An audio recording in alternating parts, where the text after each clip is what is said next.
எதுக்குடா கத்துற? 1 மணி நேரமா தேடினுக்கிறேன். இந்த பீரோல என்னோட பூ போட்ட சட்டையை காணோம். பீரோலயும் சரி வாழ்க்கையிலும் சரி நான் தேடுற விஷயம் மட்டும் கிடைக்க மாட்டேங்குது. டேய் பீரோல தான் மடிச்சு வச்சேன் பாருடா. நான் கபோர்ட்ல தேடினுக்கிறேன். நானும் பீரோல தான் தேடினுக்கிறேன். உன் புடவை மட்டும் அப்படியே அடுக்கடுக்கா காஞ்சி பட்டு, மதுரை பட்டு, கன்னியாகுமரில இருந்து செங்கல்பட்டு வரைக்கும் மச்சி அடிக்க வச்சிருக்கல. என் பூ போட்ட சட்டை மட்டும் எங்க காணோம்? இப்போ உன் சட்டையை தேடி எடுத்துட்டேன்னா நான் பட்டியை போட்டு பயணிக்கு போக சொல்றியா? சட்டையை தேடி கொடுமா ஃபர்ஸ்ட்.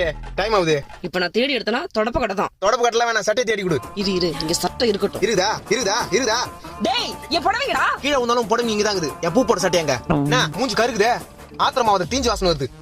டேய் கேஸ் மேல பால் வச்சிட்டு வந்துட்டா. ஓ தீஞ்சு வாசனை அங்க தான் வருதா? ஐயோ மொத்த பாலும் போச்சு. ஏமா என் பூ போட்ட பூ. உன்னால என்னாச்சு பாத்தியா? அம்மா பால் தீஞ்சு போச்சு.